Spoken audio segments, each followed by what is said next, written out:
It was the three of us. Welcome everyone to the Author's Quill. I hope everyone's having a great morning, great afternoon, great evening wherever you are on our big, beautiful blue planet. Sorry, we were talking about some bad boys got a strike 2 weeks ago on YouTube. They were just being bad. I don't know, they were out of control.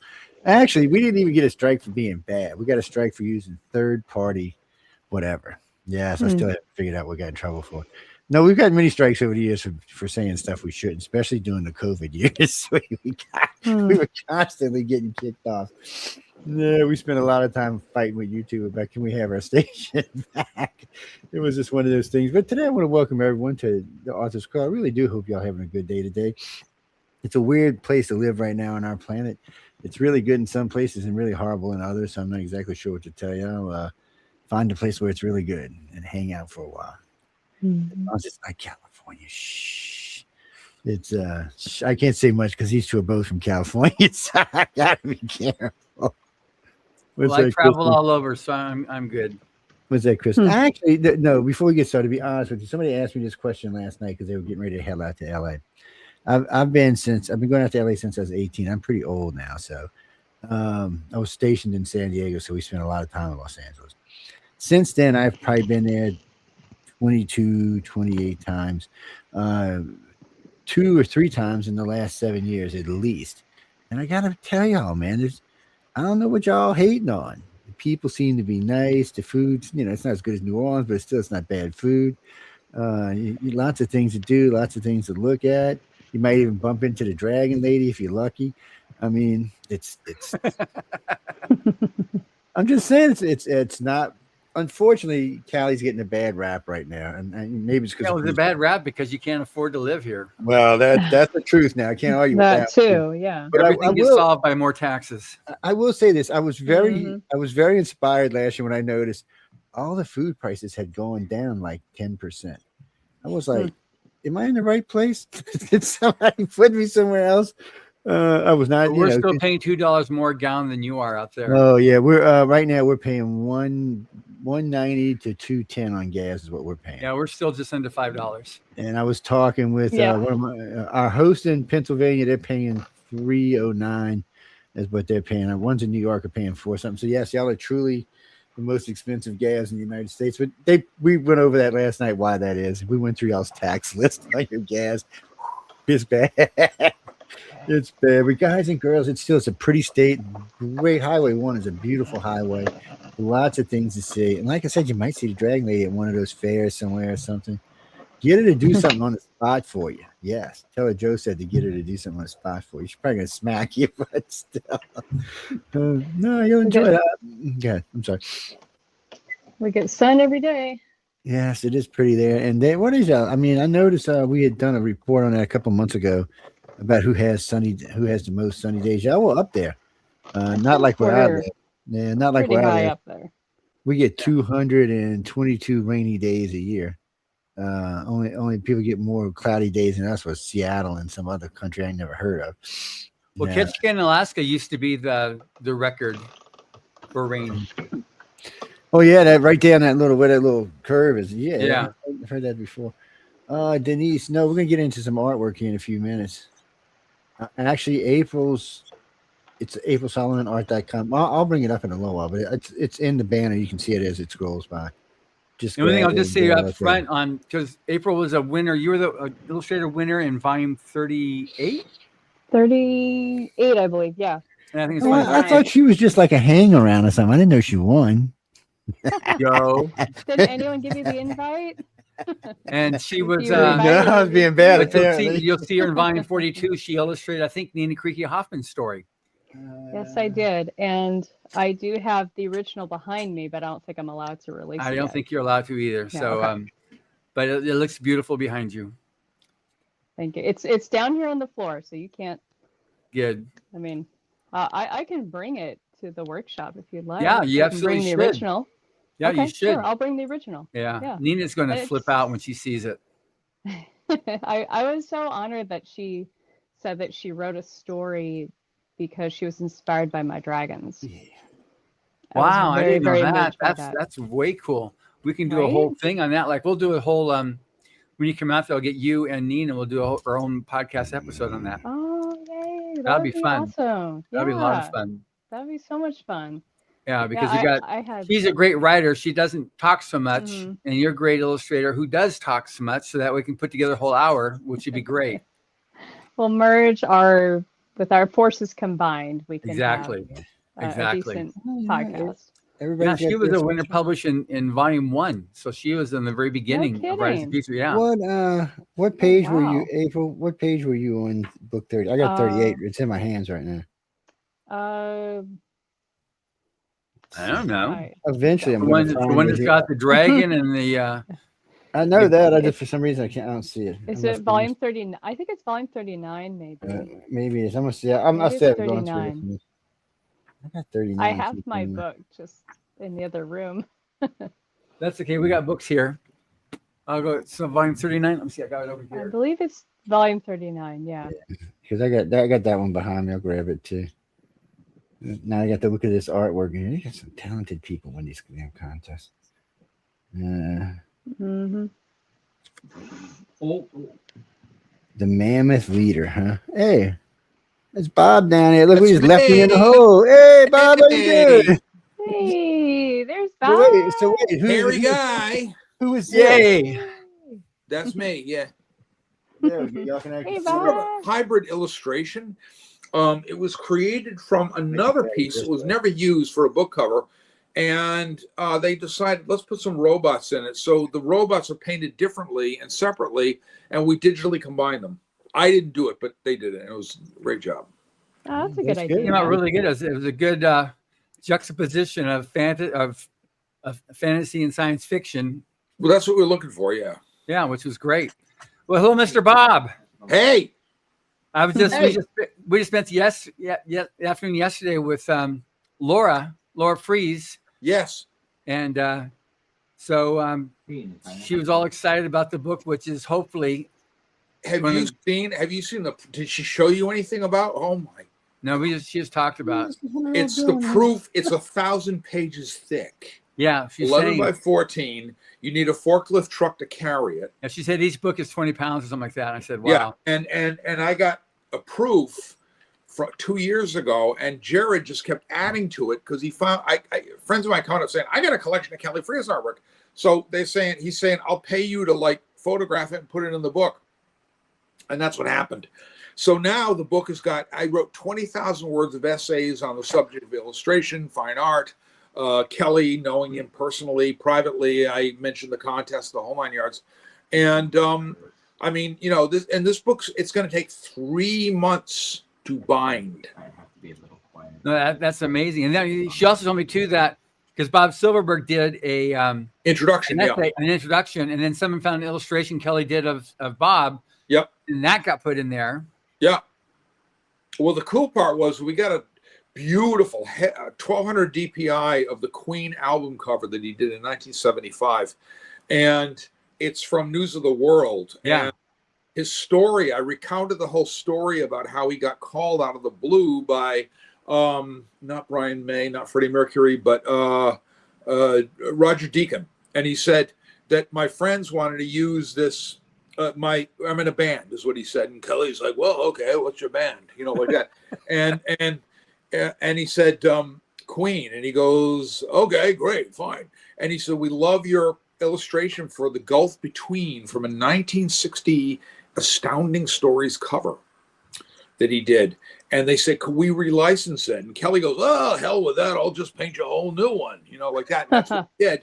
And he put the band members in the robot's hands. So you got Freddie Mercury, Brian May, Roger Deacon, and they're just falling into the thing. And the inside artwork, you open it up and there's this, it's the giant robot reaching into exactly like this, reaching into the stadium, ripping open the roof, and everybody's screaming and running. And he did 2 sketches for each, and apparently he did sketches for each. They couldn't make up their mind which they wanted, so they said we're gonna use this one for the interior.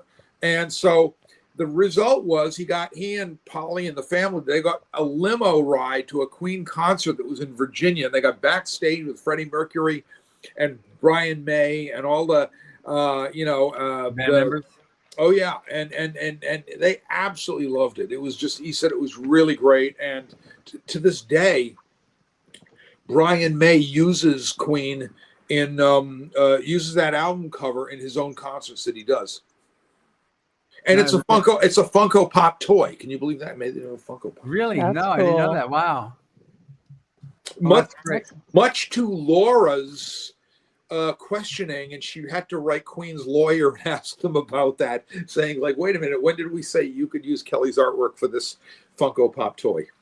So, Anyway, but it's a beautiful book. It's an absolutely stunning book. I am so it's yeah, it started in 2018 with another publisher, and I just didn't like it was awful. They were doing this instant remainder crap, and it was like they were doing like what I call write-off books. So I went to Jared and I said, Jared has got, he will just do this justice, and he did, and he has. He's not going to make any money on this thing whatsoever, but it's going to be a beautiful book set. that's great. Yeah, and it's just going. The main thing, I was just talking with the guy who used to be the president of the Heinlein Society. Yeah, and we were talking about, because I did a podcast interview with him yesterday, and we're talking about the need to have projects like what you're doing there for Kelly, what we do for Hubbard, what they do for Bob Heinlein, what Edgar Rice Burroughs Foundation does for Right. Edgar Rice Burroughs. or You like don't do this stuff to keep them around. You need to have somebody who's going to take responsibility to that. These are the giants that today's, what you have is standing on top of. I just did a cover that I'm working with a bunch called Meteor House Press, and they published the works of Philip Jose Farmer, who's another giant in the field. Yeah. And practically, nobody would publish this now because they don't really have a mid list anymore. Nobody has these. You used to be able to go into a store and buy like some book that was like published in the 30s or 40s and now they just don't do it unless it's like hot selling. It's like, it's got to be hot, whatever. Some movie tie-in or something. Or not even that. Just it's got to be something very popular. Game of Thrones, that sort of thing. And not against anything against George R. R. Martin, but Game of Thrones. But now what he did was Meteor House is keeping these things in beautiful, beautiful editions. And I did the cover to one called Time's Last Gift. And it's a time travel story. It goes back to the Ice Age, and it was just so much fun. And I just did something else for an Opar story because Philip Jose Farmer, he would work in the universe of Edgar Rice Burroughs. It was very common for authors to work in the universes of other authors. Right. Clark Ashton Smith worked in the universe of Hyperborea. So did Robert E. Howard. And I just did this huge tome coming up from the same publisher that doing Kelly's book, called Hyperborea, and I did 18 paintings for it and a ton of black and whites. And it's like it's my life's work. When it comes out, it's going to be my opus. And this is a guy that wrote all these incredible stories, and the visuals were just amazing. It's just perfect. And that's what the thing is going on is we got to remember these giants of the field, L. Ron Hubbard and Robert Silverberg and people like that, and that's the stuff that got me going. That's the stuff that got me all excited about it. And something is missing in some ways today, in some regards. Whereas that's what I like about the contest is that you put out this really nice book. It's got a really nice cover usually, except that Guy Eggleston did whatever. It's got a really nice cover. And it's got really nice interior artwork by present company April here. And she's gonna blush. Not like Larry. Anyway, I'll still blush. The nice part is that you don't get a lot of books that look like that anymore because they say, we don't want to like do interior. We don't want to do that. We don't want to do that. So yeah. So it's exciting, and I'm a big proponent of the classic authors' works. I really am. And I'm. I hear you. I just am. Yeah, and that's what's really nice too.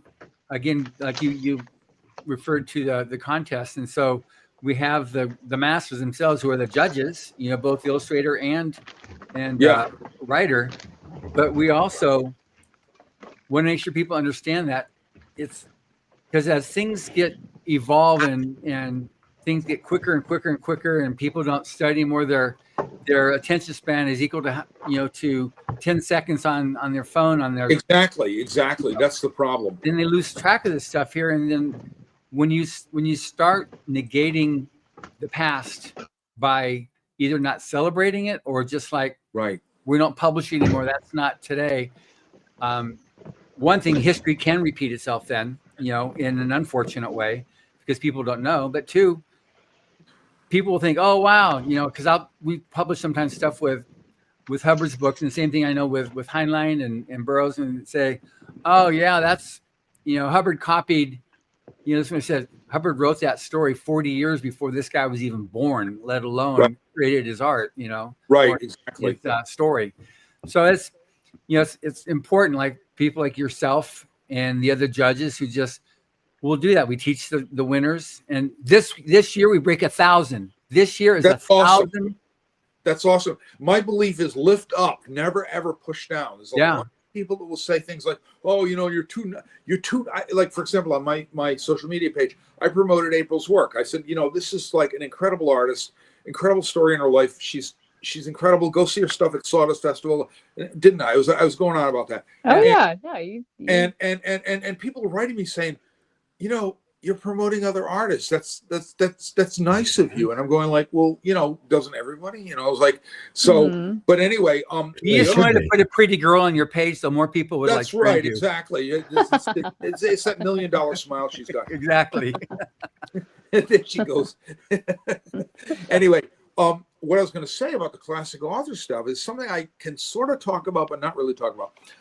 I did a bunch of artwork 7 or 8 years ago for a very classic author's book, trilogy of books, and I'm only you can put it together, right? Anyway, the book sold out with a specialty press on the East Coast here. They do gorgeous, like $450 books. It sold out. Well, I just got contacted this week, and they said, well, we're going to reprint it, and we not only want to pay you to do a whole new series of signing sheets, we're going to pay you to do an essay on classic science fiction of the time, including this author's work and how it influenced your work, because you did a really great essay for the King Kong book we did. Oh, that's really cool, Bob. So I'm now putting on my writer hat to do my writing, and April, they're paying me. Right? You wanted to do it anyway, so it's like exactly. And I'm going like, and wait till you see. I can't show it to you. Maybe I'll sneak you some pictures, April. But okay. What they want to do with it is this beautiful folio side of book. So you open it up, and it's got the artwork and a clamshell around it, right? Oh, so you open it up like doors, like and old inside school. is just. They sent me mock-ups of what it's going to look like, and my jaw was bang right on the floor. I was like, "You're going to do this? Oh yeah, it'll be great. Everybody will love it." The last one sold out, so this one will sell out too. I was like, okay, like that. And so I'm writing a thing, and I always bring up the classic authors because this was the time, and this is what they did. The basics. I mean, Arthur C. Clarke, Isaac Asimov's. Isaac Asimov, all these great authors that wrote all this stuff, and back in the day, and this was the case with L. Ron Hubbard too, is that they would write for these pulps, and the pulps were the entertainment of the day. People had radio, and they had pulps. Yeah, and the pulps were cheap. They were cheap and easy to get. They were like 25 cents, whatever, and you had an editor like John W. Campbell, and what he would do is he'd develop an author. He would he was the one that made Kelly Free's career, because John W. Campbell, he nurtured Isaac Asimov. He nurtured all these authors that were L. Ron Hubbard. He said, And he get a cigar. He had a cigarette like this. One of the cigarettes on the stick, and he talked like this, and he'd say, "I want a good story out of you guys," like that. So, if the story didn't sell, or if the story was not as good, he'll say the next one's going to be better. So you had this. He became the vanguard of a lot of editors at the time, who would develop an author and say, okay, they might even say, and this went on in the 1970s and even 80s. It's like, oh, this book didn't sell too well, but you know what? We're going to do work on the next book so it will sell well. Well, right now, what's happening in publishing is if it didn't sell well, goodbye. We don't need you. Like that. And it's a waste of space. We don't need you. And part of the thing is that you have a major bookseller chain that orders now per store, not per the chain. You know what I mean? And that's a big deal. It's changed a lot of the dynamics of things. But it's good because it gives the store manager the opportunity to control and know his people and provide do signings, John. Yeah. You know what I mean? It's like, and one of the things that I find is that you need to really. I mean, I got to build on I got a limited lifespan. Okay, I'm 65, but don't worry, I'm not going anywhere. And I want to do. I like lifting people up. I like lifting this younger generation up that's going to carry on from me, April, and other people. And that's why I like the contest so much because, So that's what. And we're definitely hoping to see you as well in April. It's year 42. We hope so. Please. I'm crossing my toes. I'm talking my wife into it. We have it's been a lot of stuff's happening here that's been, well, I've told April more about it, but it's just like, dude, really stupid adult stuff, as I call it. And, things like that. So we're working it out. And that'd be so cool. I want to come out and see April's world too, because she's up at Laguna I'll drive Beach. you around. Because your enthusiasm for lifting the voices of the new generation of illustrators is so important. And again, you're 42, so Emily's putting together the gala right now. So she's scripting it out, and we're re-listening to Hitchhiker's Guide to the Galaxy. So she's working out different Easter eggs she's putting in throughout the event there. Of the answer to the life universe and everything, which is of course this year. They've had Brox, okay, exactly. But one thing, just on you're talking about these earlier authors there, and there was an interview that Hubbard did after he released Battlefield Earth back in '82, and there was a question from the media saying, "What really was that period now described as the golden age of science fiction?" And he said, "There have been articles and books on this subject, and you will get many different answers. Those of us who were there writing during this period have a unique viewpoint because we were there. Golden Age was a later characterization. At the time, it meant simply an explosion of interest and opportunities. What is happening today is quite similar, and it is happening not only with movies, but with books. Look at the bestseller list." So he was like, very enthusiastic with it. And what we're doing with Rise to the Future is really doing that as well. It's just this explosion of interest. Because this year we have winners from 9 countries. Wow. Yeah, that's so cool. It's cool. Wow. It's amazing what classic science fiction has had an influence in modern science fiction, a lot of movies and things like this. I mean, there's a story by Poul Anderson from the 40s called Call Me Joe.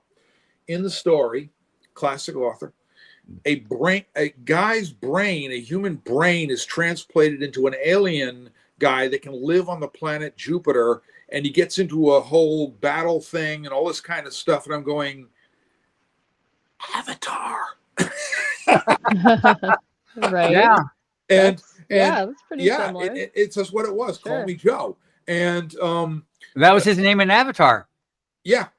The soldier was named Joe. Yeah. Wow. But this is where this all goes back to, and this is really funny. I was watching the movie one time called John Carter, and it's a great fun movie. If you haven't seen it, it's John Carter of Mars. It's basically it was Rice Burroughs marketed on Disney. Yeah, but which John Carter on Mars are you talking about here? if you had put in it by the author of Tarzan, they would have done a lot better, but they didn't do that. But anyway, the movie, I'm sitting in the movie and I'm really entertained with it because it's a lot of fun. It's a lot of fun. Willem Dafoe plays Tars Tarkas and stuff like that.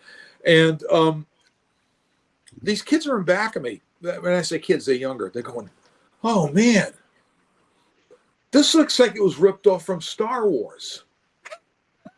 And I said, I leaned back and I said, this was written in 1912. I said, Star Wars owes its history to this. Right. And they were like, oh man, who's the author? I said, Edgar Rice Burroughs. Go look it up. You can get his books. Go look it up. It takes place on Mars with his adventure and these weird aliens. And I said, the guy gets transported there he wills himself there from the Civil War, and he ends up on Mars, and he falls in love with Dejah Thoris, who is the princess of Mars. And I said, this is what it's all about. I said, this was the whole thing. And they have a battle against a rebellion. I said, it's Star Wars. There it is. But I said, it was done way before the time. And I said, and George Lucas freely admits that he used that as a springboard. Yeah. So all of these classic science fiction, what I love about classic science fiction is it took us to some strange, weird worlds.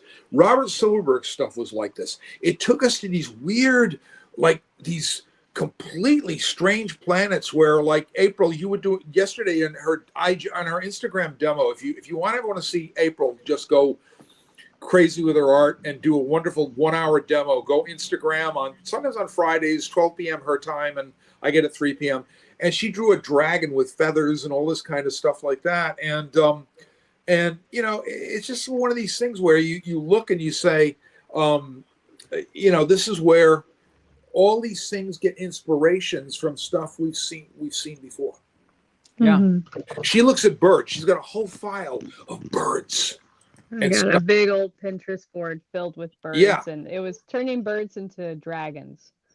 And, I've seen it. You know, she's and just what she does with it, like, you know, here's me like working like this is like, and she's like, I'm going like. I love it when Bob shows up because I know that we'll be drawing together. You know?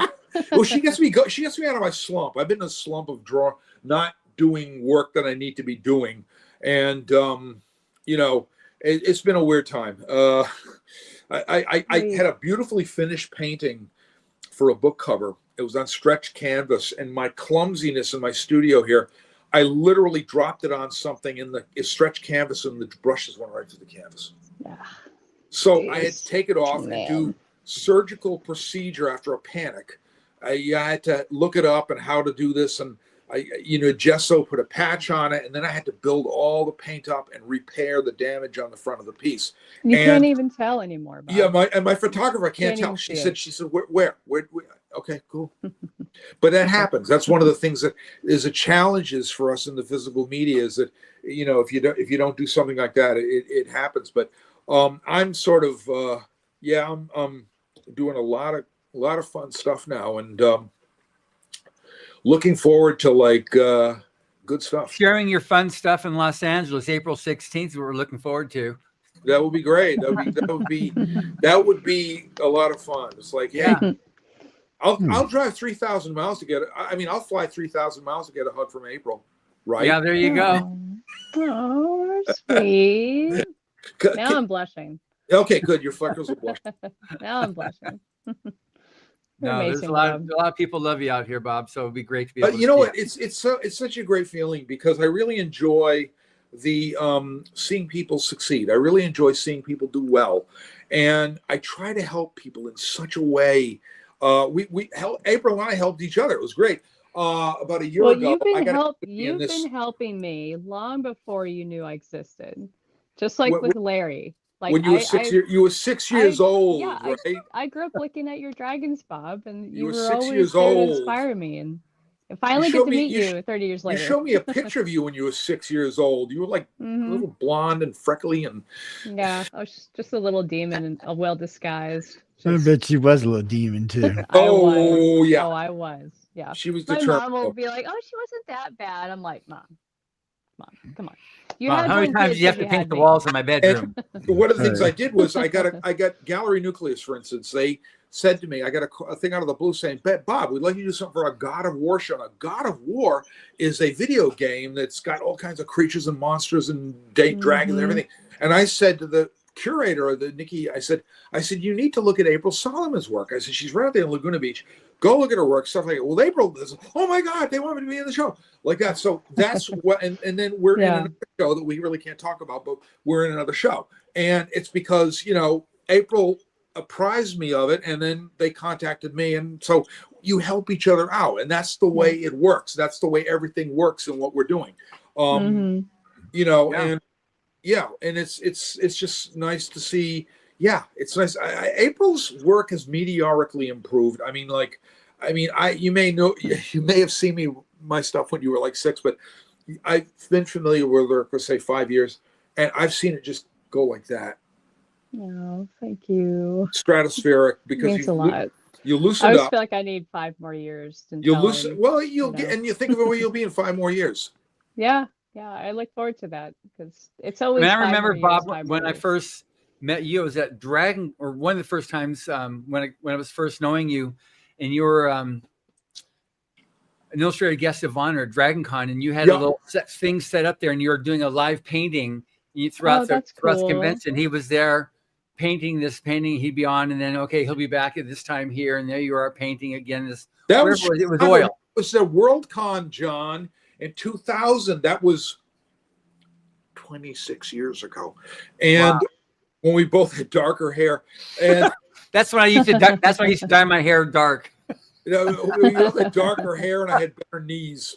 But that was It was that WorldCon, huh? Okay, got it. Bowl, and they had me set up there doing this thing, and it was kind of an unexpected. They didn't know what the hell. I won't get into it, but they didn't know what I was going to do, and so I just brought paints and all this kind of stuff and started painting, and then somebody bought the painting, and I brought a bunch of old stuff from my advertising years that I wanted to just get rid of. It was just like, billboard art and things like this, and I just packed it up in a box, sent it with me, brought it with me, and people just couldn't keep up with it. I was just going, here, $400 too, so and just we did real well. But that was Chicago. Chicago in 2000, and it was one of the better things that went on with that WorldCon. That's a whole other story. Okay, so leave it with that. But anyway, it was great watching you paint there. But I mean, I remember our first phone calls back when you were in Australia. Yeah, and you're telling me about this really cool girl that you met. Yes, it was. It was Marianne. It was like she saw, you read my book, Alien Horizons, and I got a letter out of the blue in 1995 96.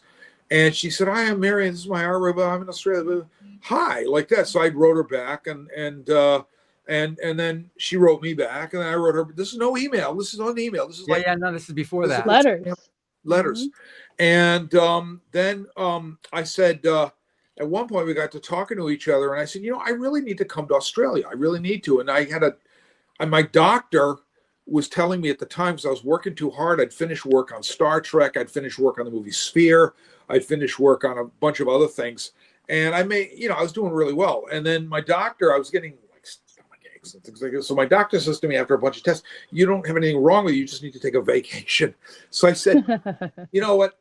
Yeah. I said, I'm a travel agent. Remember travel agents? I said, I think I'd like to go to Hawaii and go sit on the beach and watch the sun come in and watch the sunset and watch, drive around and look at volcanoes and do kind of weird stuff like that." And then I said, come to think of it, this is me in Rhode Island. I'm a Rhode Islander, smallest state in the Union. I said, isn't Australia kind of off the coast of Hawaii? And so she goes, "Yeah, by about 10 hours. I went, cool. So I had a bunch of frequent flyer points saved up, and then I saved them up, and they said, "Oh, you can fly first class if you want." "Thank you very much. I'll take it," like that, So I arrive in Australia, and we got to see Hale-Bopp in the sky, the big comet. It was so you're up at 40,000 feet looking out the window, and you see this comet in the sky. Wow. And So I went to Australia and I met Ray Ann, and she showed me her world, and I met her mom, and then we had friends in common. That was even funnier. We had friends in common already that we didn't even know were friends in common. And Oh, so wow. in 1997, she went to the Worldcon with me. She came to the Worldcon, and then I said, "This is it. I know it's if I don't do something here, I'm going to blow something really big." And so we're all the better for it, aren't we? For sure, for sure. Mm. Except there's one thing she made. This was it plum pudding? It was some type of thing she made at the time that she gave. Lamingtons. Whatever it was, she made something, and it was so amazing. And she was going to. Did they have coconut in them? Yes. That's lamingtons. What you do is you take bread, you take cake, you cut it, bake it like a sheet, then cut it up in these equal squares. Then you take the squares, you roll those in chocolate, and then you roll those in coconut. And they're called lamingtons. And they're an Australian specialty. And That sounds really good. Oh, April, Wow. there was delicious. Is it like a holiday thing, or just whenever? No, it's. I mean, pavlova is their big holiday thing. Pavlova is a. we would call it is. It's pavlova is a kind of a cake they make out of that. Oh God, I can't even. It's on the tip of my tongue what it is here. Is it angel food cake? Not even angel food. No, it's got the crunchy cake that you bake. And coffee cake? What's that? Coffee cake? No, it's like a for all the world. You know what? It's like tasty insulation for. It's popcorn stealing, but edible. You know when you go into a hardware store and you had that insulation that cracks. Yeah. Like it tastes like that, but you can eat it and it tastes like chocolate. It's really nice. So that's fun. So, she made that's a holiday thing that she would make, and they would make it down there because of course you're in Australia and I was in Christmas there in 1997. It was 110 degrees in the shade, and I wasn't missing winter back here. We're all in a pool party there, so it was really interesting and fun. So but yeah, she still does her thing, and she's yeah. That's cool. So April, what's your life? So now Bob's effectively caught us up with him, which I'm excited. And so the cherry on that is seeing him April 16th. But otherwise, so yourself and April, so you've been very, very active in at least at the end of last year, conventions and art shows and fairs. And you've got these different things you've done that I see on social media stuff. So what's the deal these days? Every year. So this year, so January, I've decided to announce this month to be my rest month. So much happened last year that I was so grateful that had happened. So many good things, so many great career lifting moments, and so many wonderful moments made with friends and family. Bob and you and Joe, and we all got to see each other. But just having time to really reflect on the good things that happened in my life last year, I feel like are very important for me, because before I roll into 2026, there was just so many good things that happened last year. And so I really had a chance to reflect, and, and I'm still savoring all the wonderful things that happened. And because now, with every year it picks up a little more and a little more. And so I'm really just trying to give myself some space in between all those build up moments so that I can savor and relish and reflect and, and grow and honor and appreciate, all the things, because there's so much that comes in, and I don't want to miss it, like a moment that comes and goes and all that good feeling and all those good things. I don't want that to just go as quickly as the moment came. So I get it. Yeah. So I'm really taking this time to just kind of reflect and appreciate, because this year it's going to be busy again. Yeah. I have a lot to look forward to. I've been looking for that kind of solace myself because it's just Yeah. sort of busy with stuff, just things I'm doing. I got several huge commissions, and I've got a lot. And I know April, you have one, and and we were both at IlluxCon last fall, and that was really, really quite something. It's like that magical. It's the was artist so Woodstock. special. Like we just get together, and we had a lot of quality time, and I introduced April to a very good friend of mine who's a collector, and now they're doing a great kind of a fun thing. So it's that's just what we do, and it's in Reading, Pennsylvania, which is really a lot of fun. It's kind of, you wouldn't think it, but they got this great old factory that made goggles at one time called Goggle Works, and it has reinvigorated the entire that whole center. Is just, they're expanding now because this thing we do, put them on the map, and now they're getting people coming. I want to do things here. I want to do things. We want to book space time. So they're cool. They're doing fantastic, and it's just so nice to see us. It's so nice to see other artists, and we get together, and we sit down at night and talk and draw and stuff like that, and talk till like 4 a.m. Move furniture around.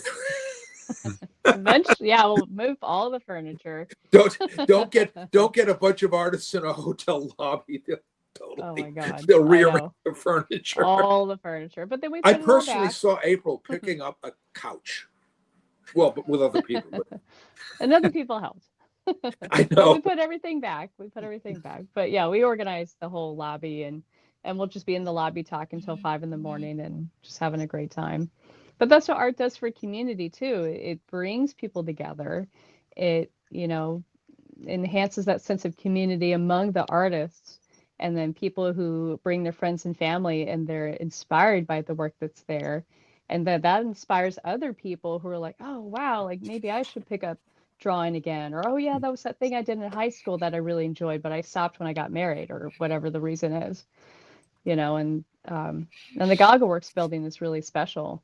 Because it's got ceramics and painting and sculpture and dance. Like every floor has some kind of art dedicated to the that's what's important also with art, like you're talking about, just sitting there, and just talking, but like the importance and value of aesthetics to society. It's just it is. You can see people all like charged up, but then they come and they see a beautiful piece of art, and they kind of like go, "Whoa!" It's just it chills. I think that everybody has some sort of perceptive talent. They can do writing, they can do art, they can act, they can sing, they can do all kinds of things. They have this talent. It's just that it isn't nurtured, and and it's shut down at a very early age. Like I was in the first company grade people the other week. Yeah, thank you. I was in the company of somebody the other week, and her. Long story short, her husband he's a fan of my work, and he knows who I am, and she doesn't quite know who I am. So I'm talking about what I've been doing for the last 42 years of my life, which has been painting stuff and making monsters and pictures and stuff like that, and making a living at it. And she goes, oh, our daughter is like, she's, but you know what? Who really makes a living on art? And it's not really good. I said, that's really starting off on the right foot. I said facetiously, and I said, it's got to be encouraged. And I said, stop, stop worrying about this whole thing, and encourage the talent in people. And that's what I love. The contest does it in both. We're up to 62% success rate of people that win the contest that have gone on to careers now, is either an artist or writer. Because Joni went through and did a research of all different people and came up with 62%. So that was pretty cool. Look at Sean. Cool. Look at Sean Tan. Yeah. Sean Tan. I have a photograph. Somebody sent me a photograph of me in 1992, maybe. And excellent year. Oh, it was funny because I should show it to you, April. I had this. You better show it to me. Guys, we got to take a break right quick. So I'm going to put you on hold. Boofy hair. I'm going to put you on hold for 4 minutes. All curly. Okay. It was just weird. It was just, I was all I don't want to. And what I did was I presented the award to Sean Tan, and Sean Tan has now gone on to become this Australian treasure. Oh, wow. He lives in Perth, and he got the Astrid Lindgren Award from Sweden for his children's books, which is a $750,000 award. And yeah, and in Australia, in Australia they don't have income tax on awards. And he's got to do a commercial right now, and yes, we're going to break, but it's a short one, so we'll be back in about. Oh, that's fine. We'll be back. I think about 4 minutes. This is Slide, by the way, guys. What's that, Christopher? We only play music that people ask us to play. Yeah, we have a list for the station for all the different shows where different guests have asked us to play, or different listeners have asked us. This one's actually quite common. But anyway, we'll be right back, guys. So hang on and take a listen. Yes, that was a fast little song. Didn't even cause no pain or nothing like that. It's sometimes we play these songs that can be rough. No, Jeffrey, that's Irish you're thinking about, and they're going to play that in the next show. Yeah, it'll be in the next. Hey, my favorite song has just been featured on Star Trek Starfleet Academy. It's by Scott McKenzie. It's called San Francisco, and is literally led on my favorite song. I'll have to look, because we're always looking for music to play. It came out in 1967 in the summer of love, and when I was living in California in 1968, and it was still on the charts then. So yeah.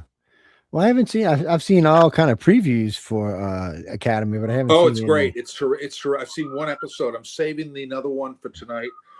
But it's like wine; you just want to save it. Yeah, I check them out because look, I'm funny about Star Trek. Like Discovery, I liked it as sci-fi, but I did not like it as Star Trek. No, it's not. My favorite one is Star Trek Picard season 3. That was a good one. My friend Todd Stashwick was the Captain Shaw in it, and was he? And he's great. He's man, if you ever wanted to interview a guy like him, he is the ultimate geek nerd, dungeon master, D&D fanatic. In fact, I'm working with him on a project called Progcore, and I designed a dragon for him and all kinds of cool stuff. And we just hit it off majestically. And he's now in the new Marvel Vision Quest. It'll be out this year from Marvel. Yeah, he's playing. There's a lot of good stuff coming out. I've been keeping an eye, but I don't get as much. I only get, to be honest with you, I get to watch TV like at 2 a.m, 3 a.m. Thank God for streaming, because that's the only way I get to see anything. My days are too busy. John works me like a slave dog, man. I don't know. He's rough, man. He's tough. But I said, no, we lost April, but she has the magical code to get back. So if not, she'll write one of us and let us know. I'll send it again. No, you're thinking of Carrie Lynn Fisher. No, she's a host. You're getting confused. Because there's a lot of hosts. So Bob, is Marianne still doing art too? Marianne, yeah. She's actually starting to do jewelry work, and she's starting to design necklaces and everything. She can't keep them in stock. I mean, she brings them to convention. Everybody goes nuts over them. And she's between us all, she's getting her confidence back. And she's trying to get her confidence back. And I'm sort of helping her with it. And April's giving me some help with it a little bit too, because she's a beautiful soul, but she has some issues with just getting herself out. She's introverted. And I'm very much an extrovert. April is certainly an extrovert, and just like somebody who I met her. This is the thing about April I love, is that I met her on the session we did a few years back. She asked me all kinds of questions and stuff like that, which I thought was nice. And then I thought, well, who's that person? Then Ilixon comes around, and I called her the Purple Flash, just jumps out of an elevator, throws herself around me, and says, "Hi, I'm April. Remember?" I'm like, "Hi." So who the hell are you? And my wife is going, "And who is that?" Yes, who is that?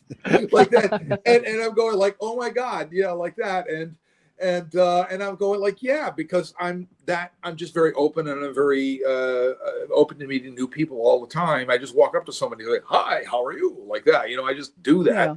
Yeah, and I'm the same way. Yeah, it's called. I was just saying, April, we are extroverts. you know, and just You gotta yeah. have somebody not jealous, man. I gotta tell you that, because thank God my wife isn't jealous. Because I've had people. We were in the elevator one day, and some ladies asked her, "Could you introduce us to Joe?" I was standing in the elevator. She said, "I think this guy wants to go out on a date." And Linda looks at her and she goes, "Well, let me explain." She says, "I'm his wife, and yes, you can come sit at the table with him tonight, but he is married." I was like, Oh my okay. God. I'm like, okay, maybe we need to move on from this conversation. But it happens a lot Wow. once people get to know who you are, people sometimes think they can approach you in ways that they shouldn't. Well, you know, it's Yeah. like really funny because like April, we're at this dinner that we do at IllusCon where a collector kind of takes us all out, and I get her to get April invited, and we're down the end of the table and we're doing lines from Spaceballs. And all these 80s movies. And Lord. people are looking at us like this, they're going like that. Just because like, you know, there's some of it's so quotable and it's so quotable and so much fun. And that's people start looking at you and they go like, oh my God, oh my God, oh my God. Yeah. No, that's it. That's the There I one. am. Yeah, that's April. That's in volume 39, is it, Joe? That's right. Yeah, it's 39. 39. Yeah, you can Yeah, definitely you can still get still that. have that painting. It's almost 3 by 4 feet. I still have it. Wow. Yeah, you can get the book. It's probably still in Barnes & Noble, but you can definitely get it at Amazon and obviously from Galaxy Press. And it's actually much better than people. This camera we're using is total crap. But it's a much more detailed, much more colorful picture. Yeah. Than what this It was camera amazing is. too at the art reveal that we did, where the stuff was up there. When you remember what it was like when your Oh yeah. author found it. What the reaction was? That was one of the best moments of that whole workshop. And my author was still, she was still homebound. She couldn't come to the workshop and be there physically. But her teacher who taught her or gave her the tools to become a writer, she was there, and she had her on a Cell phone. So I got to on a cell phone. So I got to see her face on the cell phone and do a live FaceTime. And her friend was walking her around with the phone when the pieces of art were being revealed, so she could see which one might be hers. And and she's looking and then when she found it, she's like, oh, that's the one. And then she just like leaned in and it was so emotional. Even though she wasn't physically there, I could just feel her love and appreciation. Yeah. And I was in love with her and her story, and we just had such a beautiful connection in that moment. And it was so fun when we did the group photo. Her friend was holding her face up on the phone. I remember that. I do remember that. So she's in there just on the phone. And, No, Jack. Oh, you mean this picture? That's some weirdo did that picture. I don't know who that guy was. He was strange. Yeah. I know him a little bit, but look at that picture. That's just weird looking, man. Hopefully he's not listening. I love Tom. Yeah, Tom's great. That was, by the way, ladies and gentlemen, it's Tom Wood's artwork. Before he gives me any trouble about it. No, I still actually, when I picked this up to look for your picture, I realized I still have tags in there from when y'all was signing the books. I guess I never. That was so much fun. Yeah, when we got to sign the books, and I felt bad for the authors had those long names, but over the years I just learned, like, my signature is AS, so instead of Solomon, which is very long, SOLOMON. You turn it into a piece of art in itself. Your signature is a piece of art, and then Bob's got a very distinctive signature too. I do everything with doctor's signature to like, because I sign these things called magic cards. I was in Lucca, Italy back in late November, and recently. We went to this big show, which was thousands of people for these magic cards, and I did these things, like, I swear to God, I did these things. Let me show you a little bit here. I did these things years ago. That's what they look like. And on the backs, they give you these backs with no thing on them, so it's a proof. Well, I had these stored away for years. Like, I just forgot about them. Box loads of them. Until one day, somebody said to me, you did that card. I was getting these cards getting sent to me, these special cards. And they go, do you have any proofs of that? I said, yeah. They go, that's like money in the bank. It's like, And I started selling these things online. Like all I had to do was like a drawing, or sometimes do like a painting on the background or something like that. And you would have like altars, and I was in Lucca, Italy doing this. I was painting on the back of these things and doing altars and signing them. And so my signature would be kind of this. I would have a very deliberate way of signing something, and I got so used to doing it like that that's how I could I could knock out signature pages for a book in an hour. If I had 300 signature pages for a book, I could do it in about an hour, because I know how to do it. And the magic card cases, what they like are these what they call shadow cards, where you do the inside is signatures in black, then I have to re-sign over it in blue paint marker. So it has this 3D effect, Yeah. and they pay extra for that. It's like, they love it. They absolutely, but they're very specific what they want. They'll say, I want orange over purple or orange. So I have all these different markers that I use, and that's all I did for 4 days straight when I was in Lucca, Italy. And I just was like, my hand was like that at the end of it. And, we did really well. But it was amazing to watch all these people get so inspired by this, and all this artwork meaning so much to people. And April saying she saw my work at 6 years old. People are coming up to me saying, "Oh my God, I love your work, and we got married to your cards. We had your cards in front of us when we got married."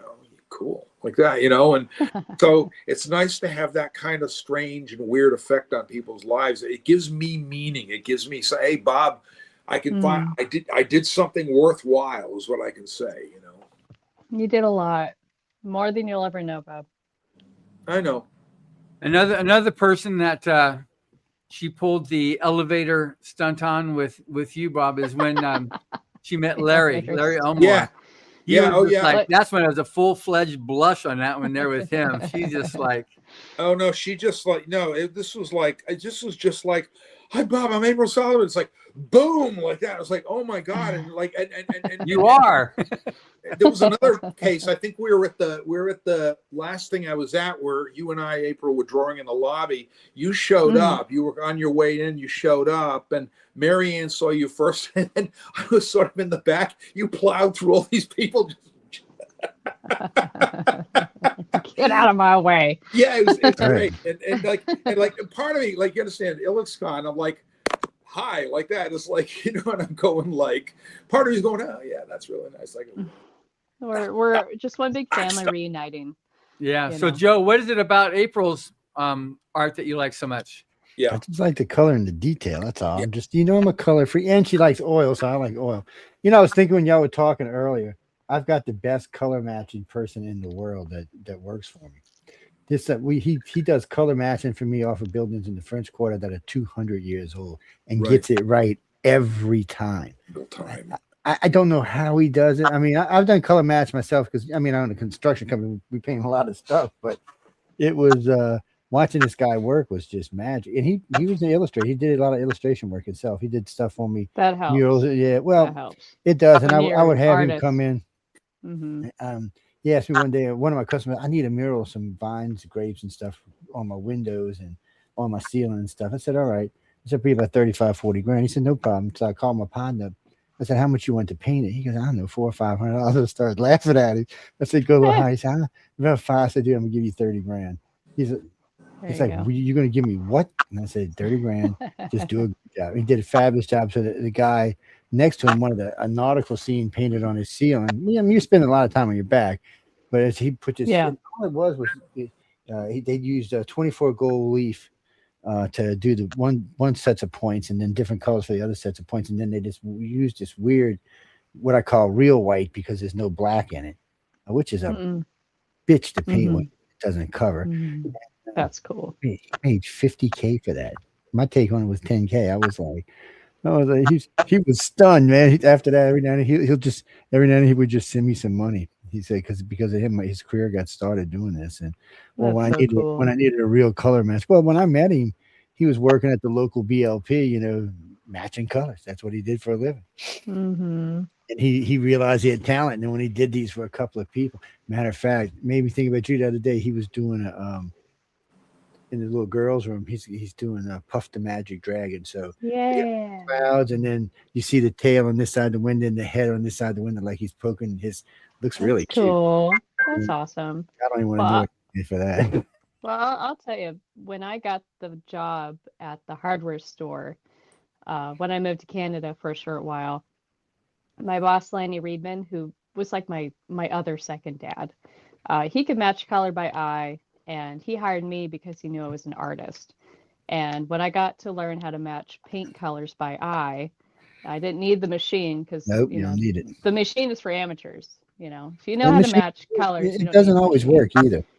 No, it doesn't. So you always have to kind of intervene and like judge, do I leave out the white? Do I leave out the red oxide? Do I add an extra drop of green or, but that job really, really helped me in my art because not only am I matching color 6 hours a Sure. day, every day Sure. for 6 days a week, but I was passionate about it because I could come back to my studio and, and I'm still matching color, so that Yeah. when people have asked me like, how do you get to know color so well? One of my suggestions is go work in a hardware store, go work in the paint department, and you'll learn a lot about color very quickly. You learn a lot about paint too and how it works and stuff. Mhm. I had some lady in the French Quarter a couple weeks ago arguing with me about acrylics over oil. I said, "Sweet, you know what you're talking about." She said, "No, acrylics are just another name for oils." I said, "No, you don't know what you're talking about." No. I said, I don't want Nope. to be rude to you, but you know what you're talking about. And she said, "Well, I don't understand why you like oil so much." I said, "I like oil because to me, the painting feels more alive." Oils are a Mhm. luscious, sensuous medium Yeah, see, he's to doing work it. with, and if you know how to work them, I also like watercolors too. I haven't done watercolors in a long time, but I fall back into them like a duck to water. But I love oil. My wife was an oil painter first in the 2000s, and she was sort of chiding me about working in acrylics all the time. And I said, "Screw, I'm going to learn how to paint and relearn how to paint oil." So the idea was I made a painting a day. They took an hour each in oils and pass fail, and I just put them on a blog. And like if anyone wanted to buy them for $100, that's what happened. Boy, everybody bought them. It was amazing. And there you go. And I like oils because people get a little bit scared of it, but it's not as scary. It's only as scary as you make it. It's only an art medium is only as scary as you make it. And I like acrylics for other properties entirely. Well, latex is dry so fast. You get a lot more time to play with them.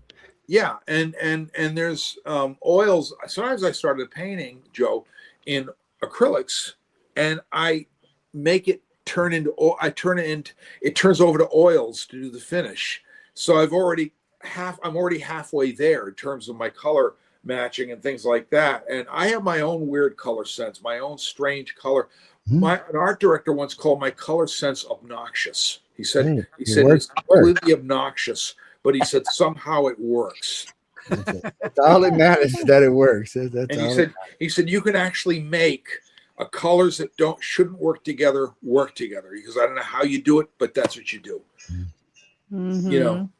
And so I mean I could see April that's an amazing way to learn about colors and it shows in your work. It really shows in your work.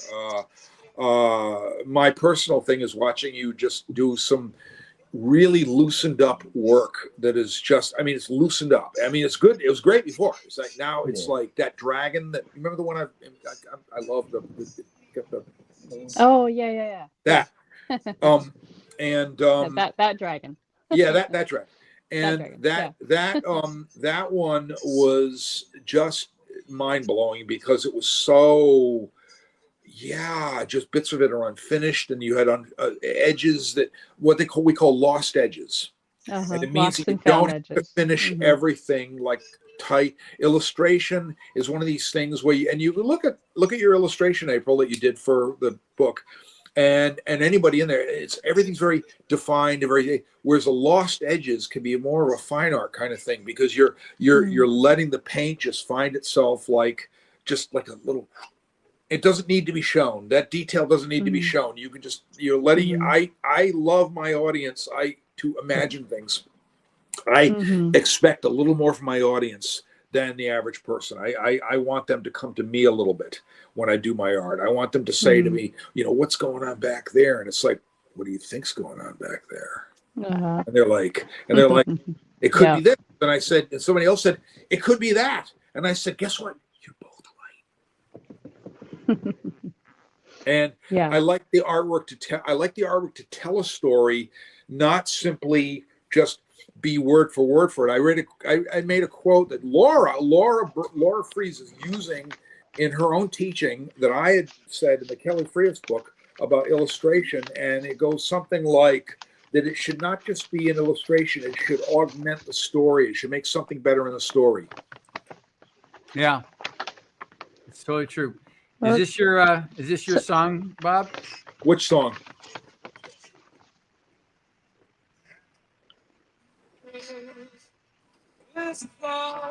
That's it. Yeah, with flowers in your hair. Yeah, when I lived in Fullerton, California. Can you tell I lived in California at one time in my life? Really? Yes. And Yes. I lived there in 1968 because back in New England we say orange. Here in California you go orange. Right. So everybody, like, you live in Orange County. April lives in Orange County, and Fullerton is part of Orange County. And we were right near Disneyland, and it was like everything was like near Disneyland and Not Scary Farm and all that kind of stuff like that. And I was there. 1968. It was all orange groves and those oil pumping things that do this. Yeah. I mean, The derricks, yeah. And the house still looks the same because I Google pictured it, and the house that I lived in still looks the same at 1000 Rydell Avenue, and so it was something where I mean, can you tell? Like, I adopted the whole. So that song, John, was still on the charts when I was. I know. I love that song. It was such a cool song. 7. It's used in Starfleet Academy, and oh my goodness gracious, it's wonderful. It's Scott McKenzie did it, and he was it was written by one of the Mamas and the Papas guys. And Scott McKenzie was kind of connected to them in, this sort of stuff. And he did his one hit, and he was kind of a one-hit wonder. He did a couple of other hits, but he did a one-hit wonder. And what a hit it was! What a hit it was! Yeah. And so that's my song for being kind of a long-haired hippie guy. Ain't nothing wrong with long hair now, man. I know you can't see mine, but mine's actually back there. Oh, good. Oh, I love it. That's awesome. I just have to wear the ponytail when I'm doing business. That's all. It's hanging out back there. And I've literally seen April's hair explode. Yes, I have too. Like, yeah. Yes. Usually it's nice and straight, but every now and then it's like, what the hell did you stick your finger in lights on this? Well, April, you took your hair pins out, and your hair cascaded down like water. I was noticing that one time at the thing, just kind of cascaded down. And chopsticks are where it's at. It curls the hair instead of just using like a scrunchie. Yeah. And so one time, and I didn't care, but maybe someone saw me do this, whatever. But I went in to buy sushi. And I came out of the store and I realized I forgot to get chopsticks, but I had chopsticks in my hair. So I just took the chopsticks out and, I wiped them off and I just started eating my sushi and, wiped them again and put them back in my hair. I'm like, I'm going to let that go. I'm going to let that one go. Whatever, I will say, it takes. I did notice you're pretty patient though when people are bugging you. I've seen you a couple of times now and, well, I can every now and then I'll see somebody kind of getting on your nerves, but for the most part, you're way more patient than I would be with some of them. It's see, I'm just there for press. I'm just automatically in nice mode. But if I was there for anything else, I'd be like, why don't you go leave me alone? Go do something with yourself. just go on, look, just leave me alone, go and play. But I always tell all the winners when they come on, if you see somebody you want to talk to and you're scared to approach them, just let me know and I'll go up and introduce you. I said, I know everybody's going to be there. Yeah, I just kind of reach out to people myself. That's Well, how, they get a little nervous, you know, and you know, I just It reach gets out. easier over the years, you know, well, but it Yeah. helps to have your friends like in your community that encourage you to go up to that person and talk to them. Like recently, so recently, just last year, I finally got to meet Rick Baker, and he was the makeup artist for American Wolf in London, and he did the makeup art for you guys froze. no, we didn't freeze. You okay? We're good. We're Oh, just okay. listening. You guys froze for a minute. I We're wasn't just sure. intently listening. That's all. Oh, okay. Well, so this guy, he did the makeup for American Werewolf in London, and I saw that werewolf movie when I was 6 years old, and around that age, Scared the crap and out it of you. changed my life. I thought that was the That you did. coolest thing I'd ever seen. And so since then, I've been following this guy's career. Never met the guy. He always shows up at Monster Palooza every year, but I never can get near the guy because he's like Jesus Christ in the monster community. He's Yeah. so holy. You can't even get near him. And he's a very distinct looking man. He's got long, White hair. beautiful white hair. He looks like a wizard. He's got the white beard, the long white hair. And I mean, you can see this guy from a mile away. Well, I finally got to, so when I was at, so my boyfriend and I, for our anniversary, birthday, Christmas, you know, present to each other, we went to the opening day for the Epic theme park at Universal Studios in Florida last year. So we went opening day, and, you know, we went into the hotel and we sat down and I ordered a coffee and David was hanging out, and all of a sudden, just like a white unicorn that just walked by me, I see Rick Baker just walk right by me, and my eyes just locked onto this man, and I got up and just followed him. I didn't even. Oh, she's a and stalker, my man. Just boyfriend wait on was the like, elevator. She jumped on him and grabbed on him and Just, said, my boyfriend yeah, was like, you yeah. just got up and followed some strange man. I didn't know where you went. Well, Rick Baker went to sit down at a restaurant table, and he was, you know, with his daughter, his wife, and I think his mom. So I thought, I lost the moment. I'm going to be this weirdo walking up to this family's trying to have a nice dinner. And I thought, you know, the moment is gone.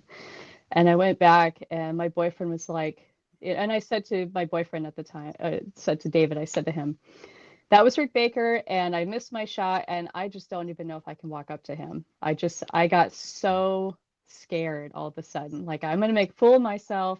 This man is like one of my idols. I've been waiting to meet this man since I was a kid. And my boyfriend just looked at me and he said, April, if you don't walk up to Rick Baker right now, you're going to regret it for the rest of your life. He is absolutely correct.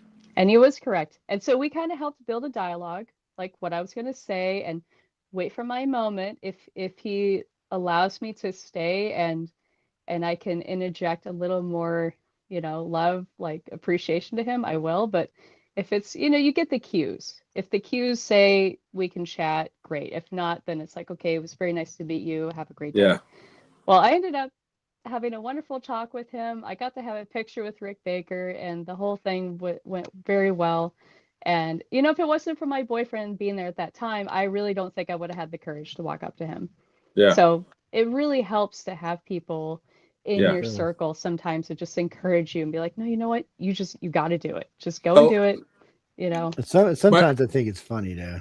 My Rick Baker story. I was in London in 2009, taking care of my mother's affairs because she passed away and she was half British. We're in London, and I'm in a place called Forbidden Planet, which is a store that sells all kinds of science fiction books and paraphernalia. yeah. and- There And- was Like a free store like stories, so that it's in got the Yeah, basement. it's an amazing place in Oxford Street right in London.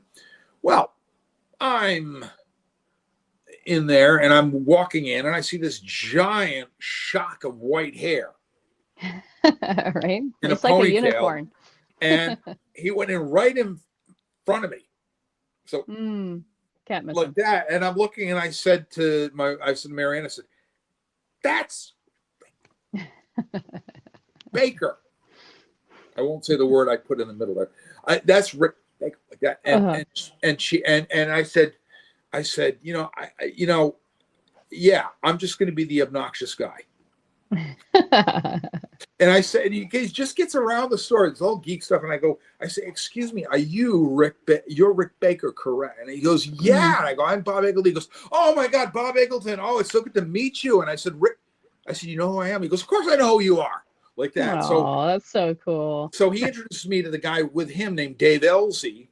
And Dave Elsey won an Academy Award for his makeup work. They were both in London working on a movie called The Wolfman. Oh yeah. And when that movie came out. Yeah. Yeah, and he was working. That came out 2010, but they were working together on it then. Anyway, I have a great photo of the three of us somewhere that and it's great because he goes, hey, let's get a picture, like that, So it was just so we talked a little bit about nerdy stuff and monsters and all that kind of stuff like that. But it was just really nice for him to say, hey, Bob Eggleton, oh my God. I said, he goes, I love your work. I love Rick. I love your work too. So we had kind of an introduction just out of our various celebrity in our various fields. It's interesting too. You're talking about how, the illustrators and artists can also be introverts, like with Larry Elmore and Ciarello, because they're both like serious buds as well. Like, when Larry Ciarello did a whole thing with Larry to like say, don't give up your art, because Larry was just so like, I'm no good anymore. I'm this, I'm that. And just like Ciarello says, man, you're my inspiration. So he had to keep him into, creating his art, because he's just so amazing. He's just so humble as an artist, because he was on the show a few weeks ago, and just amazing what his story, how he started, because all he had was a pencil and a knife that he used to sharpen it, and he used the bags in the boxes. That was his. That's what he did, because he was a single mom in Kentucky. What's amazing is too, I found, is that life can hand you some weird stuff that makes you make some interesting decisions that actually work out for you. You don't think it's going to, but it does at the time. Yeah. In 2019, I don't know if you know this, April. I don't think I told you this story. I was experiencing some strange visual issues in this eye, just really floaters and all this crap that goes on. A lot of people get them. Well, I decided to get it looked at, and the doctor looks at it, and he said, you have a torn retina. And I remember this, yeah. And they did surgery, and they did all kinds of stuff. And so what happened was, the upshot of it was, my closed vision, I can still see pretty good. So all pretty good. But I use these for my closed vision, which are 150s. And my far vision actually increased 20/20. So I had what's called a myopic shift. And the result was the fact that I've learned to stand back from my work more. So that helps. And stab at it and use real paint and real paint brushes the way paint brushes is actually supposed to be used, not like that. It's not the noodle. The noodle. This is used like this. Really? That's how it's supposed to be done. Wow, I didn't know that. That's why they make long handled paint brushes, so you can my longest handle one is this one. Wow. And what it does, that's so you can scratch your back in case you get an itch while you're painting. It eliminates pickiness. And James Gurney is a really great, well-known artist. He talks about this too. He says, use the brush for what it's meant to. And he said, you can, with one size brush, he can resist getting a lot of this making a brush stroke count rather than Greg Manchester is another artist just like this too. Yeah. Make a brush stroke count rather than, pick at it and pick at it and pick at it. And then you get nothing after like a couple of hours. It's just make a brush stroke count. And that's what. It's funny you say that because, it's funny you say that because when we're teaching guys how to paint like baseboards and ceilings and cutting and all, that's how they're taught. The handle's usually about this long. And there's two ways to use it. They either use it back here when they're doing certain types of cuts, or they've got their fingers folded over where the metal part is with their thumb on the other side, so they have more precise and they can push harder to get more paint out of the brush. But they're taught both ways because sometimes you need a lighter touch depending on what you're doing. Because if you put, y'all know this, but for the average person, so if we put a base color on there and let it dry a little bit, and then you come down with a brush instead of a roller, it looks different. Even though it's the exact same color, it looks different. Yeah. And it's all in the way they're holding that brush and pushing it, because you have to tilt that brush over at an angle when you pull it down so it blends the two paints together. Most people don't even do. I can't even tell you how many houses I walk in. I'm like, oh shit. And it's like, well, you like the way that looks, right? He's like, no. It's just, that and brushes can hold a lot more paint when they're coming down like that. Sure. So, Yeah. Exactly. and rookies, I mean, it's just rookies. And I mean, they're just learning how to just what I call slot painting is what I really call it. Sure. It's not anything in skill, but it's amazing me how many of our guys ended up being artists. We lose guys all the time because they develop a thirst to be an artist. A lot of them get into these pastel watercolors, which, by the way, I hate. But it's a big sale on the Gulf Coast. People like that stuff down here. Old dolphin, pink dolphin, and blue sky. It just makes me crazy. I'm sorry, but they get a lot of money for this stuff. First time I seen one of these sales for $900, I'm thinking, for what? You drew some watercolor. I said, you know what? I'm gonna go get my Chihuahua. I can do that. It's apparently, you know, I guess I'm surprised when what I would consider, and I'm not an artist by any means, but what I would consider low yield, low ability work that sells for such big prices, when there's so many talented people like y'all out there. Well, I wanted to, speaking of watercolor, so my dad, when he was painting, I found a collection of notes that he had made about painting, and he wrote this really cool quote. He said that it's okay to paint pretty pictures, but it's better to paint beautiful paintings. I like that. Yeah. Yeah. Absolutely. Right. Yeah. Right on the money. I mean, to interject my own opinion here, April's father, David Solomon, is an amazing artist. His watercolors go back to the late 60s, early 70s. I'll Laguna get his Beach. book. I know it's supposed to be about me, but whatever. He'd probably make a small fortune down here, man. I'm telling you, they freaking love these from basically from Galveston, Texas, all the way down to Destin, Florida. These things sell like hotcakes. Any fair that's going on, anything that's going, you'll always see a bunch of them hanging out there, framed up, and none of them are less than $300-400. Yeah, I know, and it's amazing because people love. I mean, I do landscapes and oceanscapes myself, which are great. I painted Scotland, I painted some other things, and it all feeds the brain in the right way. There's the book. That's the book. That's David Solomon's book. And so this is watercolor, by the way. Yeah, that looks better than any watercolor I see down here. It's amazing. That's watercolor. That was a house. That was Betty Davis's house in Laguna Beach.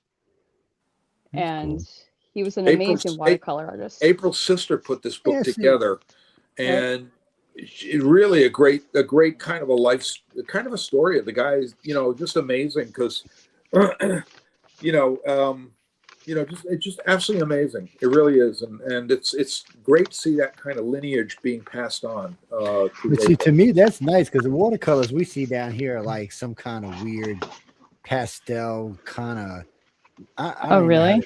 It's a watercolor, but it's almost it's really light pastel. It's like a light pink.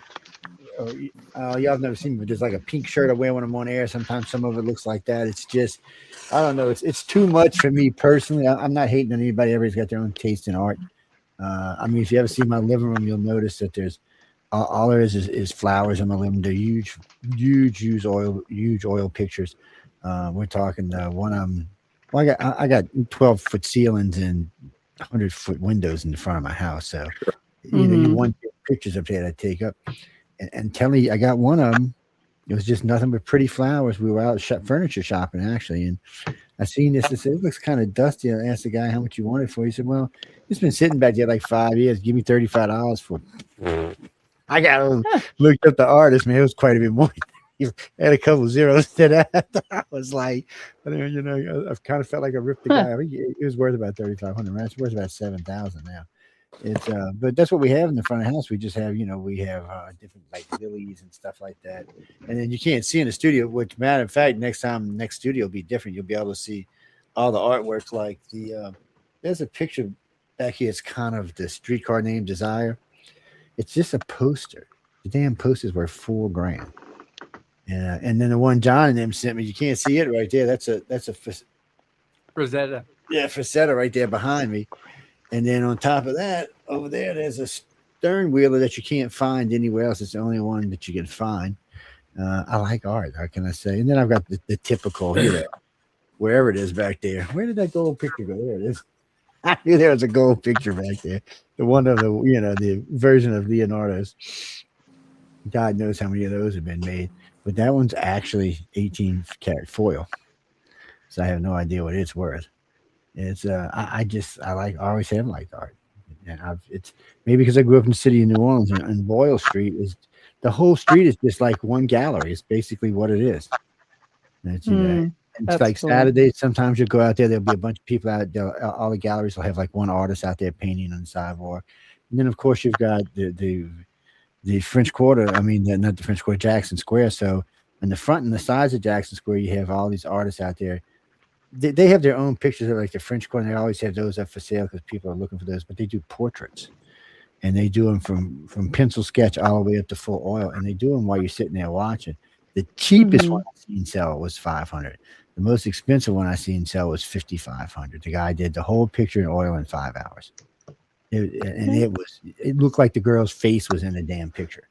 I was like, and that's all they do. They don't do anything else. He said he goes down 3 days a week. He said he makes plenty enough money. He said he makes a month's salary in 3 days. I was like, well, I definitely need to learn how to draw something besides a stick man. Well, what's really unfortunate about Laguna Beach, I think, compared to what you're just talking about, is that Laguna Beach does not allow anybody to set up an easel and paint people from life. Like, you're not allowed to sell your art on the street. You have to be in a store, which, the stores are very limited because it's a beach town. So if it's not showing off that beach themed art, then there really is no place for you here.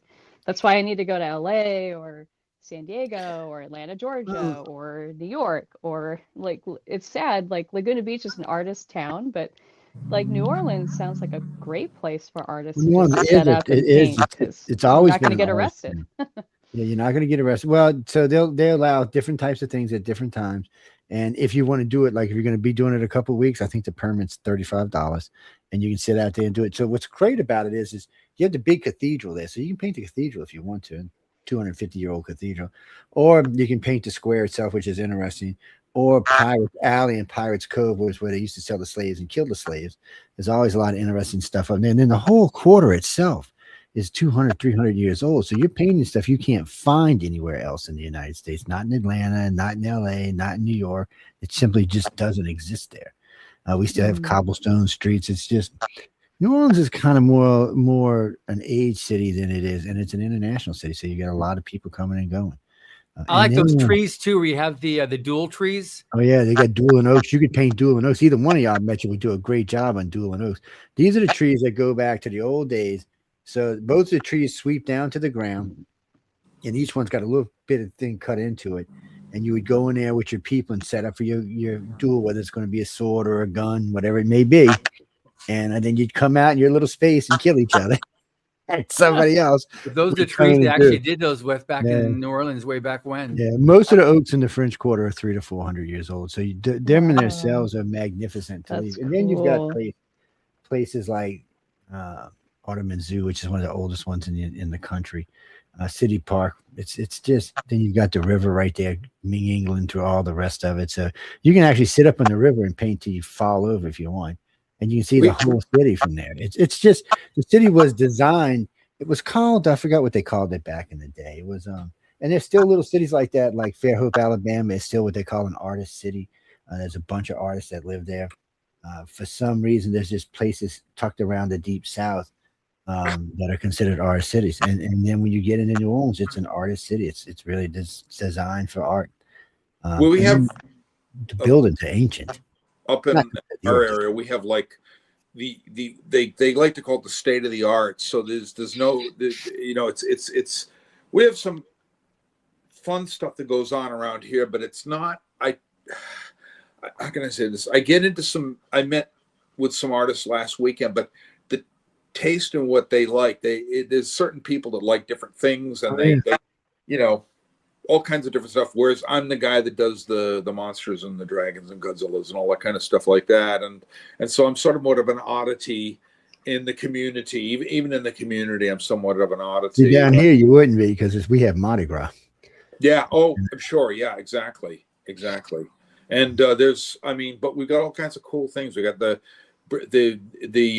New Haven Natural History Museum, which has got the Zallinger murals. Rudolph Zallinger painted these dinosaur murals way back in the day. April, you've seen them.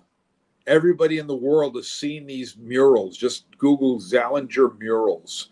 And they've got skeletons, and they've got all kinds of stuff. And then they've got the Yale Center for British Art, which is fantastic. That sounds interesting. And then we have the MFA in Boston. And if you go west, you have the Norman Rockwell Museum of American Illustration. And then you have, you go up to the Clark Art Institute, which has got some incredible Alma Tatamas and stuff like that in it. And one of these days I'll lure April out here and we'll take her up there.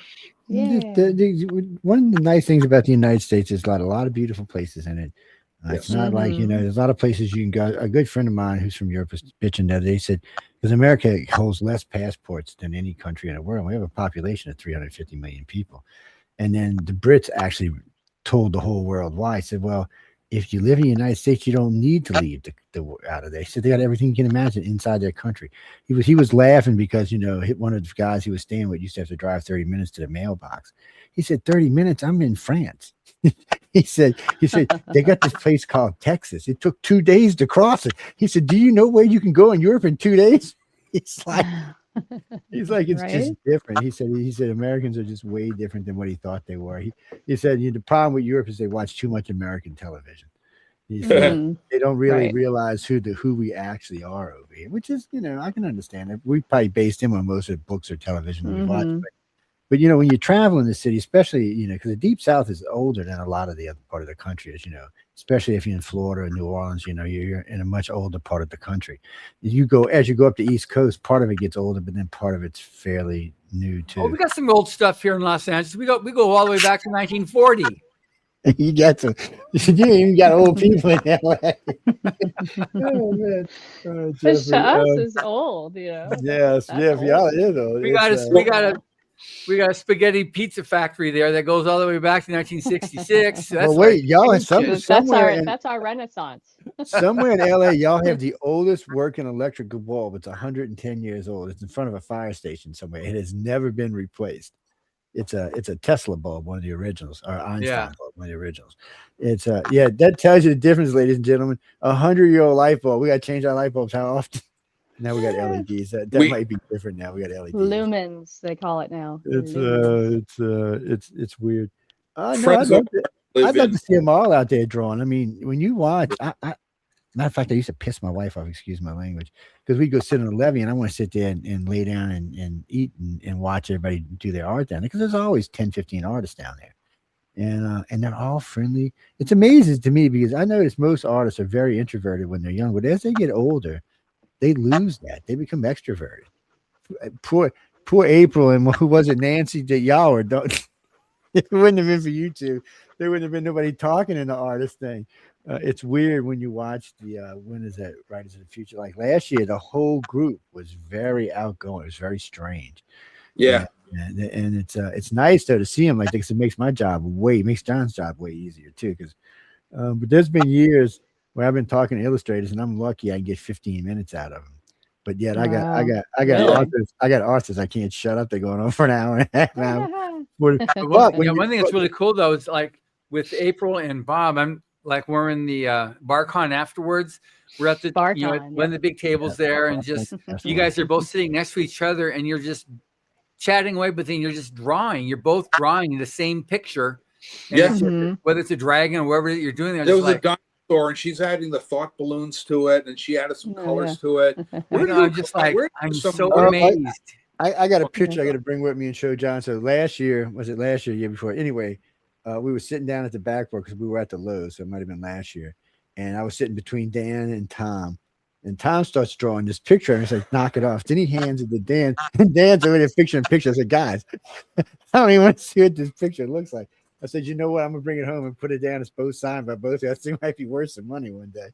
It was they had a little light buzz at the time, but it was fun because I mean everybody comes and sits down, everybody gets to talking, and I will say this: there's a lot of talking going on. There's a lot of people, and most people have had at least one drink in them, but yet somehow or another, everybody manages to keep their inside voice on. That is a plus because a lot of times you run into places that it just doesn't work that way. The artists can get a little loud because they're very extroverted when they're young. They get introverted when they get older for some reason, but they're very extroverted when they're young. But it flip flops with the illustrators, so I don't know. It's weird. I mean, look at Echo. You couldn't shut Echo up if you gave her money. She's like me. She can talk, and she's not the only one. Tom can talk. Dan can talk, but you go Larry. Back, yeah, Mary can talk. Larry can talk. So if you go, Larry can out talk me. Jesus. If you go back 40 years or 50 years, they're not that. They're going to be just the opposite. I don't know why. I guess maybe because illustrators win at a younger age. Maybe they're a little more nervous. I have no idea what it is. It's just weird to see it. We track all that stuff on the station just for. Well, I was very introverted when I was young. I was very shy. I don't know why. I was too. I was, and then all of a sudden, the 80s came. I moved into the 80s, and all of a sudden I started meeting people and talking to them, and I became most unshy. I flip-flopped. I became very extroverted. It's how it works. I don't know why it does, but it just seems to work like that with the illustrators, and it's strange. But you know what? Somebody asked me one time, they said, I heard you were shy when you were a teenager. I said I was extremely shy when I was a teenager. I said even into my 20s. I said I didn't break out of it until I was in the Navy when I had to, because your life depends on it. And and then somebody gave me a radio show, and I was like, "What, you want me to do? What? No." Cool. I mean, my first show, I got in a 2-hour argument with the guest. You're not supposed to do that. It wasn't a nice argument. It was one of those kind of knockdown, drag down, heated discussion. Oh yeah, it was Yeah. heated. And I remember my producer called me that night. I'm like, shit, I'm getting fired for sure. I still remember it. I was kind of laughing. It was only my first. I mean, it wasn't like I was tied into it or anything. And he said, "Can you do that again?" I said, "What do you mean, can I do that again?" He said, I thought you were going to fire me. He said, "It's going crazy, man. People are calling all over the place." I said, "Well, let's funny. try not to have guests that we have to fight with every week." But there was several. Cool. With me, I started meeting a lot of people, and I really decided I just grew my hair really long and to be delicate about it. In terms of the chicks dug the hair, they really did. And so I met a lot of people. Yeah, it works. I mean, you want to meet definitely you owned your hair. It was like your mane, like you should see the picture. It's like Bob Ross, but opposite. The picture of me with Sean Tan. There's me under that hair somewhere. I don't know where it is, and I just had a wholly different look. But there's Sean Tan, and he was this little kid. I mean, not a little kid, but he was like comparatively. He was very small, and he was very young when he won. Yeah, and he won the big. I think he won the big one, and I had this wavy, curly. I just grew that way. Everybody said to me, "How do you get it that way?" It just grew like that. Yeah, now it's just straight down. Yeah, it's gravity. That's all. It's gravity and humidity does it, though. It works. It's but no, I mean, when I was in the service, I went from being a nice guy to a real, what, man.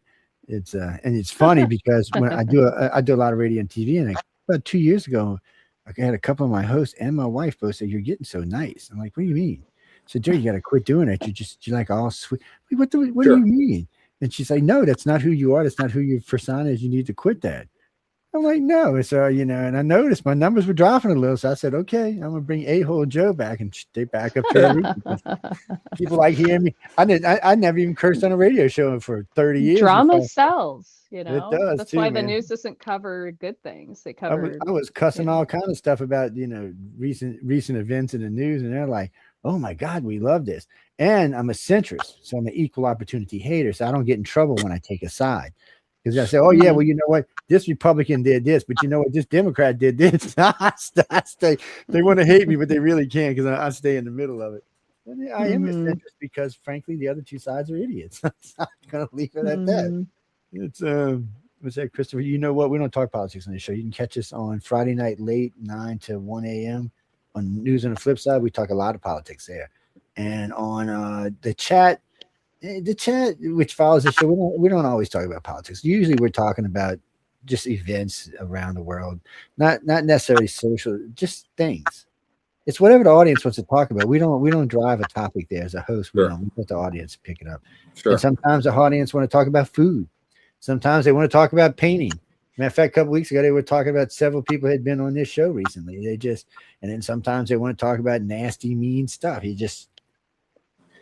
never know what you're going to get until they start texting, and then you're like, But oh my god. one you thing want me to that's really cool about this show, and that's something we've experienced over the last year or two, is we bring on all the winners. So all the winners have almost been on the show once, and then starting next month, we'll get all the winners on again with teams of 4. Sure. But by the time they come out in April, there's no What? longer this big thing of like when they arrive, and everybody's kind of like, I don't know. Yeah, I wish we could have anybody. done that the year of The when ice has April already was been there. broken, and so now people know each other. So now they can hit the deck running, or at least walking fast, and because they already know a lot of each other, and so there's not that that fear of meeting new people. Or sometimes, especially the young artists, this is the first time they've traveled. Sometimes they've never been to Los Angeles or Hollywood or been someplace by themselves, and so it's a scary thing, So by meeting judges and by meeting other artists that they've already met on the Zoom or on this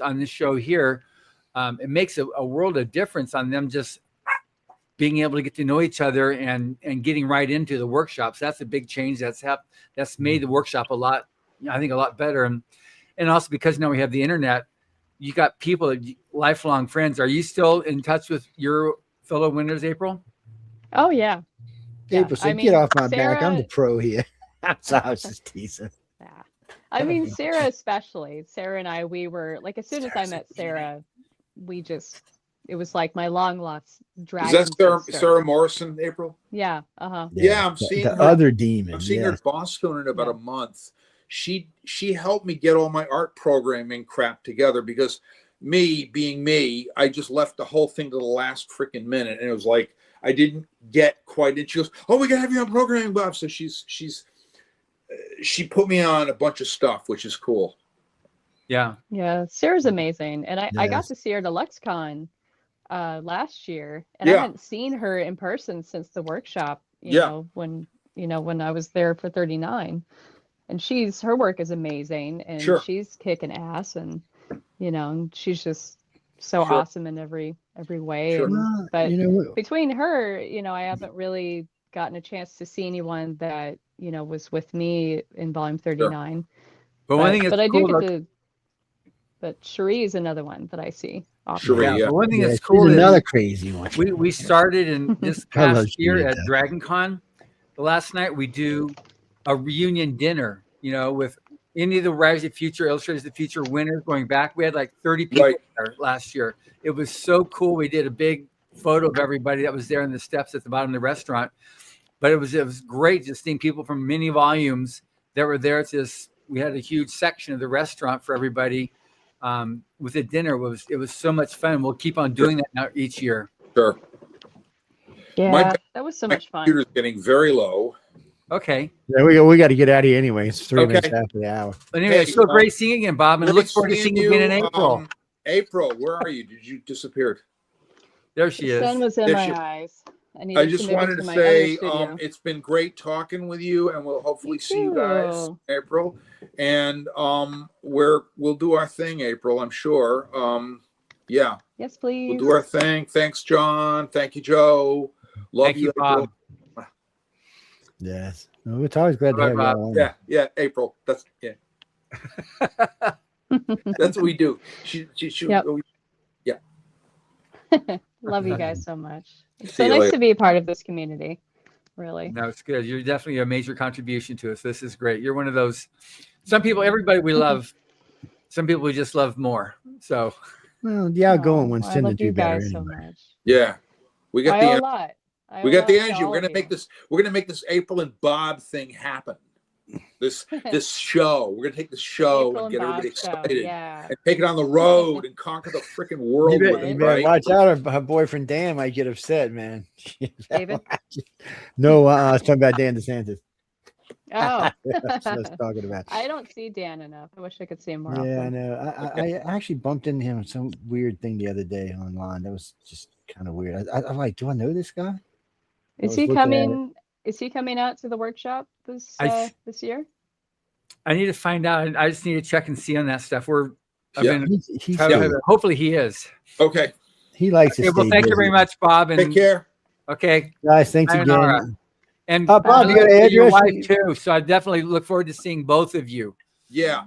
Bob, you got an Okay. address you want to give out before you leave? And you can find me on Facebook, just Bob Eggleton, Facebook, Bob Eggleton, and there's several, but you know me when you see me. Yeah. And I'm the one with the cool photo. And The humble one. hair. and then The hair. Instagram hair. has me, and you can see me there. And I do a little bit of posting, and Blue Sky. I'm on Blue Sky too. I'm on a website, but it's under construction. I've got to get the right person to do it and to make it do what I want it to do and maintain it and all that crap. And yeah, I need that and 100 other things in my time to do them. So it's let me know when you get ready. We got several website builders. all right. Okay. Guys. Talk to you later, Bob. Sure. And thank you, April. April's froze. She got her. Yeah. Thank you so much you were- for Bye, asking April. me to be See ya. here. Okay. Okay, guys and girls. Well, Okay. thanks again. Look forward to seeing both of y'all. Ladies and gentlemen, we got to get out of here. Love you. Bye-bye. I've got to go stuff some food down my throat. As you hear, my alarms just went off for some reason. Yes, that's my alarms in my house. What do I do to? And but go get me. I'm The gonna go red get some square at the food, bottom. and we're gonna get out of here and go do something. And John's gonna rest, and I gotta get food, and then I got another show to host. And Let's go back to proofreading, volume 42. there you go. I'll be on the chat in 54 minutes. You ever get bored, April? Stop by the chat and see us. It's not a political show, so we try to stay away from politics because so many of our friends stop by. We don't want them to get in trouble with their listeners or viewers or whoever may be. So we try to stay away from that. The Friday night show, unfortunately, is just a free for all. Let's just hate on everything. Friday there is. That's why it's We're gonna Friday hate free on for you. all. Oh yeah, it's Yeah. great. Well, it lets you get out a lot of stress, and Mhm. especially today when it's all this, who did what and what did who and who you hate and who you don't. I know. I think it's really sad. It is kind of sad. It is. I have so many friends and family that are on both sides, and I Yes, just, it makes it hard. I don't want to, I love everyone in my life, and I'm not about to let anyone go because of someone believes in politics, whatever. I tell my friends most of the time they start going on. I said, I'm right, so just leave me alone. And they're like, Joe. I said, no, I'm right, just leave me. I said, who's got more in touch with the world? I said, I got whole crews that do this for me. Who do you think's more in touch? Mm-hmm. I said, I got whole. But really and truly, I just like to be honest with you. I just like to be, a little drama queen and cause trouble. It's more fun for me that way. And honestly, I rarely ever show my true politics on air. It's people always get confused when they see me somewhere or talking somewhere, like when I'm doing a lecture, because I do a lot of political lectures these days. See, there I actually have to be Joe, being Joe doing a political lecture, not causing trouble. But anyway, I know we got to get out of here because I've seen Jay's already hit me twice. What are y'all doing? April's always great to see you. I can't wait to see you out there in LA, John. I'll talk to you in a little bit, guys and girls. We got to get out of here. Thank you, John. Good seeing you again, April. Okay, see you in a few months. Yeah, I'll be sure to check out the chat in a little while. Don't get in any trouble. Unless you won, you're not invited to in April. People, sorry to tell y'all that. It's you got to go win. You got to go submit. Yes, I say this every week. You can't win unless you submit. That's all there is to it. Yeah, writersofeature.com with your writer and artist. You can go there and submit, and it's amazing. This year we hit 1,000 winners, so it's definitely a lot of people have gotten their start with this contest. So. Oh, Stephanie, that is true. I said $1 million. I'll get you invited to the gala. Yes, that's all. I can't do nothing else for you. Even that, you'll still be lucky. Well, I have to talk to Emily. I ain't worried about John. How much you want out of this million? I'm just kidding. People, they're very selective about who's lucky. I'm lucky I get in there. But we got to go whenever to hang out for the chat in about 45 minutes or beyond. You can come by and check us out. I think there's 4 hosts tonight. God knows what they're going to be talking about. You can just wait for yourselves and find out. Remember, bring your topic. We always tell you that. Bring your topic. On that note, good night and stay